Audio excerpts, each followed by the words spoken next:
Hello दोस्तों, free Indian coaching में आप सभी का स्वागत है। तो इस वीडियो में हम लोग कक्षा 11वीं का इकोनॉमिक्स यानी कि अर्थशास्त्र का पेपर पूरा सॉल्व देखने वाले हैं। इस वीडियो में आपको सभी प्रश्नों के आंसर बताए जाएंगे। तो अपनी उत्तर पुस्तिका को निकाल लीजिए और साथ में लिखते जाइए, ठीक है।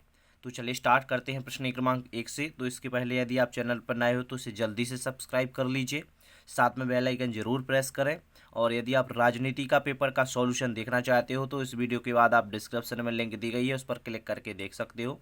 तो चलिए स्टार्ट करते हैं। तो देखिए, एक आप बी सेट देख रहे हैं। देखिए यहाँ पर ध्यान से अपना पेपर एक बार मिला लीजिएगा। आपका बी सेट है और यहाँ पर 182 इसका कोड होगा, क्योंकि एमपी बोर्ड ने इस बार 5 पेपर जारी किए हैं तो इसका कोड अलग अलग होता है हर डिस्ट्रिक्ट में, तो आपको ध्यान रखना है, ठीक है।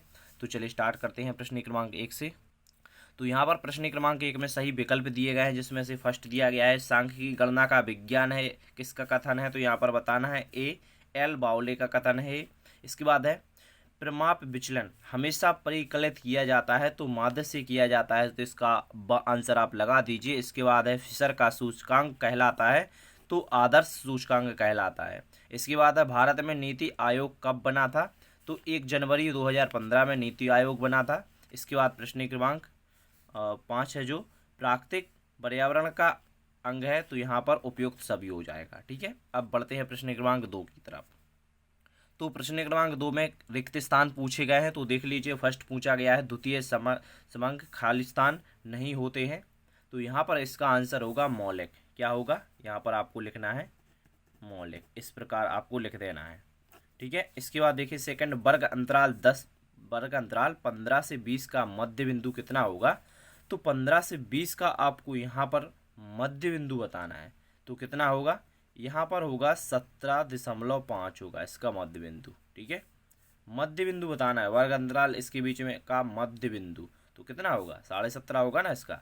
इसके बाद खालिस्तान को परिक्षेपण का सर्वोच्च माना जाता है, तो इसका आंसर क्या हो जाएगा, मानक विभाजन, ठीक है। इसके बाद कृषि क्षेत्र में खालिस्तान बेरोजगारी पाई जाती है, तो कौन सी बेरोजगारी पाई जाती है, मौसमी, ठीक है। इसके बाद है सन 1970 के दशक के अंत में खालिस्तान देश में एक संतान नीति लागू की गई थी, तो चीन लिख सकते हो यहाँ पर, इसका आंसर चीन होगा, ठीक है। इसके बाद सही जोड़ी देख लेते हैं। प्रश्न क्रमांक 3 है, तो यहाँ पर फर्स्ट दिया गया है प्रकाशित आंकड़े, तो प्रकाशित आंकड़े, तो इसका आंसर क्या हो जाएगा, डी हो जाएगा, तो डी हो जाएगा इसका आंसर, देख लीजिए, ठीक है। इसके बाद है संचय आवृत्ति, तो फिर इसका आंसर क्या होगा, संचय आवृत्ति माध्यिका होगा। इसके बाद है विश्व व्यापार संगठन, तो थर्ड नंबर का होगा आपका 1995, ठीक है। इसके बाद है NSSO, तो इसका क्या होगा, तो इसका हो जाएगा सी वाला, ठीक है। इसके बाद सार्क, तो इसका हम बी से लगा देंगे क्योंकि बी ही बचा है अब। तो इस प्रकार आपकी सही जोड़ी भी कंप्लीट हो जाएंगी। अब हम प्रश्न क्रमांक 3 देखते हैं। तो ये रहा आपका प्रश्न क्रमांक 4, ठीक है। 3 तो हो गया ना। प्रश्न क्रमांक 4 है, सत्य पूछे गए हैं इसमें, जिसमें से फर्स्ट आपका सत्य हो जाएगा। इसके बाद में जो सेकंड है वो असत्य होगा। इसके बाद में थर्ड वाला सत्य होगा, और दोनों जी आप असत्य लगा दीजिए, ठीक है। तो इस प्रकार आपके सत्य असत्य हो गए। अब यहाँ पर आपको एक शब्द या एक वाक्य में आंसर बताना है, जिसमें दिया गया है भारत में जनगणना कितने वर्षों में होती है। तो यहाँ पर आपको लिख देना है कि 10 वर्ष में होती है, ठीक है। तो यहाँ पर 10 वर्ष लिखना है कि 10 वर्षों में होती है, ठीक है। और निम्नलिखित श्रृंखला को अवरोही क्रम में लिखना है, यानी कि पहले सबसे बड़ा अंक आएगा, यहाँ पर जो संख्या दी गई पहले सबसे बड़ी, फिर उससे छोटी, फिर उससे छोटी, तो इस प्रकार लिखना है। तो यहाँ पर देखिए, इसको आपको अवरोही क्रम में लिखना है, तो यहाँ पर इसका आंसर आएगा, पहले तो सबसे बड़ी 516 आएगी, फिर उससे छोटी आएगी 20, फिर उससे छोटी 19 आएगी, फिर उससे छोटी 18 आएगी, फिर उससे छोटी 17 आएगी, ठीक है। फिर उससे छोटी 17 के बाद 13 दिया गया है, 13 के बाद 3 दिया गया है, 3 के बाद 2 दिया गया है। यहाँ पर जो संख्या दिख रही है इन्हीं का अवरोही क्रम लिख दिया है यहाँ पर। अब भारत में कौन कौन सी अर्थव्यवस्था को अपनाया गया है। तो कृषि अर्थव्यवस्था को अपनाया गया है भारत में, कृषि अर्थव्यवस्था, आप इस प्रकार लिख दीजिए, ठीक है। तो यहाँ पर अर्थ व्यवस्था लिखना है, ठीक है। तो इस प्रकार आपको लिख देना है। इसके बाद है बफर स्टॉक किसे कहते हैं, तो इसकी परिभाषा आप लिखिए, आपातकालीन स्थिति में वस्तु की कमी को भरने के लिए वस्तुओं का स्टॉक करना ही बफर स्टॉक कहलाता है। ठीक है, देखिए इस प्रकार आपातकालीन स्थिति में वस्तु की कमी को भरने के लिए वस्तुओं का स्टॉक करना ही बफर स्टॉक कहलाता है। ठीक है, इसके बाद है लास्ट वाला है, आबादी की दृष्टि से विश्व का कौन सा देश सबसे बड़ा है? तो यहाँ पर चीन हो जाएगा। इसका आंसर क्या हो जाएगा? चीन हो जाएगा। अब देखते हैं प्रश्न क्रमांक 6 से। अब देखिए प्रश्न क्रमांक 6 में पूछा गया है प्रश्नावली किसे कहते हैं? तो इसका आंसर अब यहाँ से देखिए आपको क्या करना है, जल्दी से अपनी उत्तर पुस्तिका में सभी आंसर लिखते जाना है। देखो आप स्क्रीनशॉट ले वो तो दिक्कत होगी आपको लिखने में, इसलिए आप तुरंत लिखते जाएं। ठीक है, तो चलिए प्रश्न क्रमांक 6 से स्टार्ट कीजिए लिखना। ठीक है, तो जल्दी प्रश्न क्रमांक 6 का आंसर आप डाल लीजिए, प्रश्न क्रमांक 6 का उत्तर। अब इसका हम आंसर बताते हैं आपको, तो लिखिए जल्दी से। यहाँ से आपको यहाँ तक लिख लेना है। ठीक है, चाहो तो आप यहाँ तक भी लिख सकते हो, तो इतना पूरा भी आप लिख सकते हो। तो इसे जल्दी से नोट कीजिए, वीडियो को यहाँ पर थोड़ा रोक लीजिए, फिर इसके बाद में कंप्लीट होते ही क्वेश्चन आगे आपको फिर चला देना है वीडियो। ठीक है, इसके बाद इसका सेकंड यानी कि कह सकते हो प्रश्न क्रमांक 7 है, सहसंबंध का अर्थ लिखिए। यहाँ पर आपको सहसंबंध का अर्थ लिखना है 2 नंबर में, तो जल्दी से नोट कीजिए, यहाँ पर दिया हुआ है, इतना आप लिख लीजिए। ठीक है, यहाँ से लेकर आपको पूरा समझा देना है। ठीक है, तो इनको लिख लीजिए आप, यहाँ तक लिख लीजिए। ठीक है, और चाहो तो आप यहाँ तक भी लिख सकते हो, यहाँ तक लिख लीजिए, तो यहाँ तक ठीक रहेगा। तो आप यहाँ से यहाँ तक पूरा आंसर लिख लीजिए जल्दी से। इसके बाद इसका नेक्स्ट क्वेश्चन देखते हैं, प्रश्न क्रमांक 8। तो यहाँ पर आपको प्रश्न क्रमांक 8 का हम अथवा बताएंगे। ठीक है, जिसमें निर्देशांकों की कोई 2 विशेषताएं लिखना है आपको। तो यहाँ से आप कोई 2 विशेषताएं लिख लीजिए, दिख रही होगी आपको, 3-4 विशेषताएं दिख रही होगी, तो इनमें से आप 2 विशेषताएं कोई भी लिख लीजिए। ठीक है, इसके बाद प्रश्न क्रमांक अगला देखते हैं, जो कि है 9, हरित क्रांति क्या है? तो इसका आंसर लिख लीजिए आप, तो लिखिए जल्दी से, हरित क्रांति से क्या आशा है या हरित क्रांति क्या है? तो 4 लाइन है जो कि आप जल्दी से इसको लिख लीजिए। ठीक है, और अच्छे से लिखना है, प्रश्न क्रमांक अच्छे से डालना है, प्रश्न को एक बार अच्छे से देखते जाइए, उसी का उत्तर है कि नहीं तभी लिखिए आप, क्योंकि वार्षिक का पेपर है तो ध्यान से देखते जाइए, क्योंकि एमपी बोर्ड ने इस बार 5 सेट जारी किए हैं, तो कुछ क्वेश्चन आगे पीछे हो जाते हैं कुछ सेटों के, तो क्वेश्चन मिलाते जाइए और आंसर लिखते जाइए। इसके बाद है प्रश्न क्रमांक 10। तो प्रश्न क्रमांक 10 में वायु प्रदूषण का मुख्य स्रोत क्या है? ठीक है, तो इसका आंसर देखते हैं। तो देख लीजिए प्रश्न क्रमांक 10 का ये रहा आंसर, तो जल्दी से इसको नोट कर लीजिए आप अपनी उत्तर पुस्तिका में, और अच्छे से लिखना है आपको, थोड़ी अच्छी राइटिंग में लिखना है, जैसा कि आप यहाँ पर देख सकते हो, इसी प्रकार आपको लिख देना है। ठीक है, ताकि पूरे मार्क्स मिलें आपके। इसके बाद प्रश्न क्रमांक 11 देखते हैं। प्रश्न क्रमांक 11 में देखिए पूछा गया है, अथवा इसका हम बताएंगे आपको प्रश्न क्रमांक 11 का, जिसमें प्रश्नावली तथा अनुसूची में अंतर लिखना है आपको। तो देखिए ये रहा आंसर, तो इसको आप जल्दी से नोट कर लीजिए, प्रश्नावली और अनुसूची में अंतर लिखना था, तो जल्दी से लिख लीजिए। इसी प्रकार आपको ब्रैकेट बनाना है, यानी कि तालिका बनाना है आपको इस प्रकार। ठीक है, और अच्छे से लिख देना है। इसके बाद हम नेक्स्ट क्वेश्चन देखते हैं, जो कि प्रश्न क्रमांक 12 है। तो प्रश्न क्रमांक 12 का अथवा का आंसर आपको बताएंगे, तो लिख लीजिए प्रश्न क्रमांक 12 का अथवा का उत्तर। ठीक है, संगणना विधि के गुण लिखो। ठीक है, तो जल्दी से इनको भी नोट कर लीजिए आप। ठीक है, यहाँ पर दिए गए हैं, देख सकते हो आप, तो ये सभी गुण जो यहाँ पर दिए गए हैं, तो सभी को जल्दी से नोट कर लीजिए आप।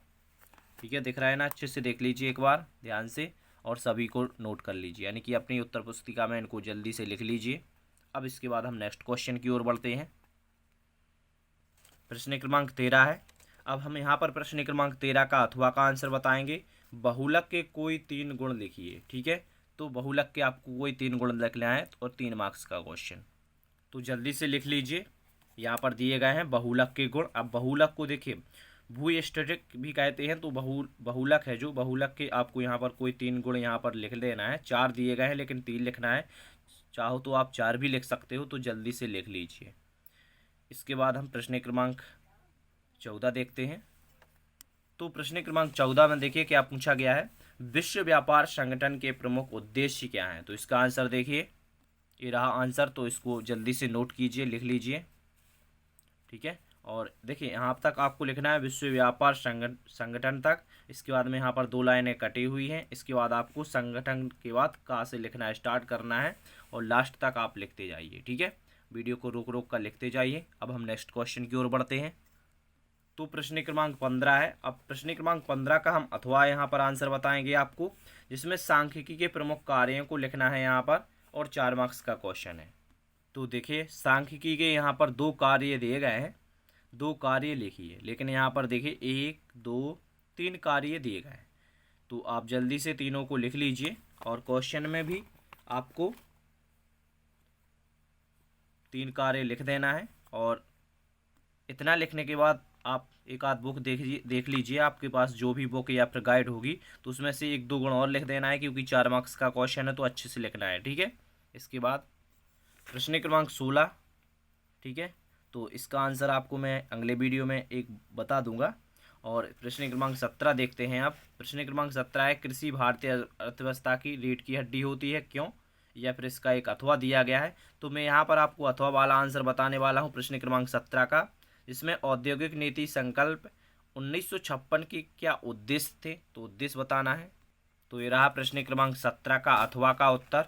तो आप लिखना स्टार्ट कीजिए, और यहाँ पर आपको देखिए फ्री इंडियन कोचिंग दिख रहा होगा, तो ये वाटर मार्क है, ये नहीं लिखना है आपने उत्तर में, ये मत लिख लेना। ठीक है, ध्यान से। तो यहाँ पर आप औद्योगिक नीति संकल्प 1956 के क्या उद्देश्य थे लिखिए, इसके बाद में का नंबर का लिखिए, फिर खा नंबर का लिख लीजिए, ये बस मत लिख लेना है। ठीक है, चैनल का नाम डला हुआ है ताकि कोई स्क्रीनशॉट लेकर उसका यूज ना करे।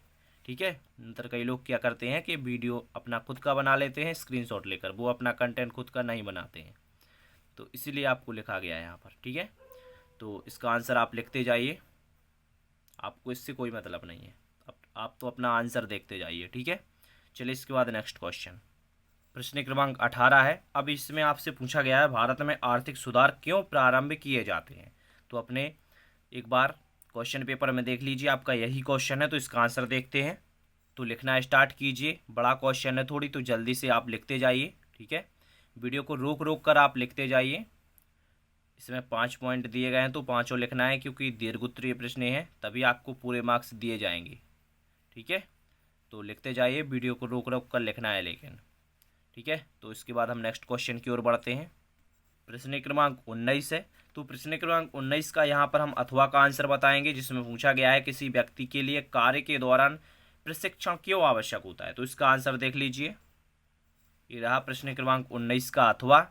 तो इसका आंसर आप जल्दी से अपने उत्तर पुस्तिका में लिख लीजिए।